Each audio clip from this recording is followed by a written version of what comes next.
Ang pamamasyal natin dito sa Melbourne kung hindi ko lilibutin ang kabuuan ng Federation Square. Mid-1990s nang maisipan at simulan ng pamahalaan ng Victoria na i-develop ang nasabing square upang matakpan ang tinuturing na eyesore sa sentro ng Melbourne, ang salasalabat na railways o train tracks. Narito po tayo ngayon nakatayo sa Southgate Arts and Leisure Precinct. Magpaliwanag ka sa presinto. Yun po ang tawag nila. Ito po lugar na ito ay nasa gilid ng tinatawag na Yarra River. Beautiful, ha? Yan ang Yarra River. Okay na ba sa inyo mag-lunch? It's on me again. Yeah.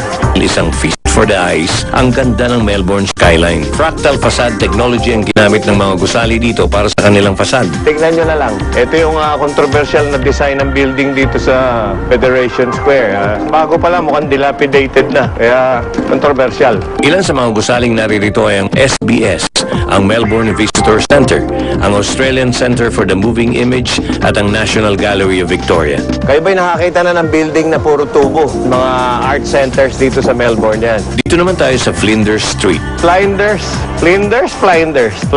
Keeper. Tineternohan lang nila yung dami ng relos doon sa station, kaya marami ring traffic lights. Sa shopping area side naman tayo maglakad. Yan po, popular na brand ng sapatos. Thanks, Mike. Mga estudyante rito, may mga tama rin. Yung brand ng ano yan, pang malamig na boots. Yan. Dito naman po mga sakayan ng bus. Mga pantrangko, dito kayo kukuha. Magaganda mga konduktora nila, ha? Nagseserve pa ng pagkain. Ito, underground, no? Sa kanila, nagagamit lahat. Ibabaw ng tulay, nilalakaran, walang mga pulubi, walang mga lilimos. Dumadaan sa ibabaw natin yung mga tram. Tapos, paglabas mo rito, yung Yarra River. Talagang kahit ilang beses na akong nakarating dito, napapawaw pa rin ako sa ganda ng Melbourne's Federation Square. Kaya, go na! Up! Narito tayo sa famous na Queen Victoria Market dito sa Melbourne. Dito namamalengke ang Queen... Joke lang. Mga kaibigan, sikat ito. Ang laki nito. 7 hektarya ito at nagsimula ito at binuksan noong 1878. At ako, masaya mamili rito.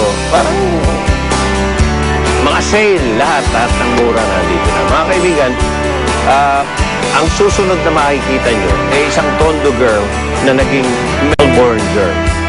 Ito yung Tondo girl na sinasabi ko, mga kaibigan. Australian Leadership Award siya.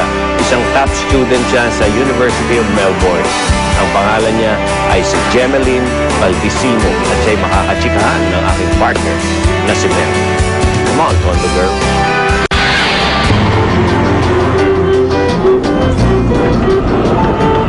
Isang syudad ng oportunidad, ang Melbourne sa Australia. At biruin ninyong isang Pilipina ang nabigyan ng pagkakataong ito. Siya ay si Gemeline Grace Baldissimo, ang 2008 Australian Leadership Awardee. Paano mo nakuha yung scholarship? Isang araw yung dad ko, nagbabasa siya ng dyaryo, tapos nakita niya merong ad, apply for Australian Leadership Awards. Tapos sabi ng daddy ko, uy, pwede ka dito. Ang Australian Leadership Award ay naglalayong magkaloob ng scholarship para sa mga natatanging kabataan na may potensyal na maging isang kapaki-pakinabang na leader ng kanyang bansa. Nakapagtapos ng Environmental Science sa Ateneo de Manila si Gemeline, isang malaking impluwensya raw ang kanyang ama sa piniling kurso. Yung daddy ko rin, ang field niya environment din. Nung bata pa kami, dinadala kami sa mga field trips kasama ng mga estudyante niya sa Lasal. Naisip ko, ito yung gusto kong gawin. Isang mahusay na mag-aaral si Gem, kaya hindi nakapagtatakang may pagkaloob sa kanya ang naturang scholarship noong 2008. Meron ba doon environmental concern that really, hits you right here? At gusto mo talagang pagtuunan ng pansin? Palagay ko, dapat pagtuunan ng pansin yung access to clean water. A clean source of water for everybody. Everyone. For all Filipinos. Yan ang pangakong hangad ni Gemeline na maisakatuparan pagkatapos niyang mag-aral dito sa Australia para sa kanyang mga kababayan. Isang kabataan na tunay, nakahanga-hanga. Big Six Trivia number 5.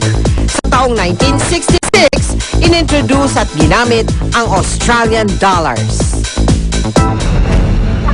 Ayoko kayo na lang. Ayoko. Ayoko ka tumingin. Ayoko.